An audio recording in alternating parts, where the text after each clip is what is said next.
মেয়েদের একটা কমন সমস্যা, সব সময় বলে যে তুমি না আমাকে আগের মতো ভালোবাসো না, তুমি না আমাকে আগের মতো ভালোবাসো না। এই ভালোবাসো না বলতে বলতে বাংলাদেশের জনসংখ্যা এখন 40 কোটি।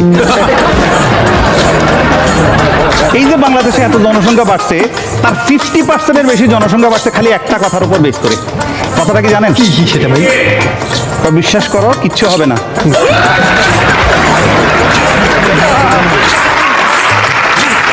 আসলে পুরুষ মানুষ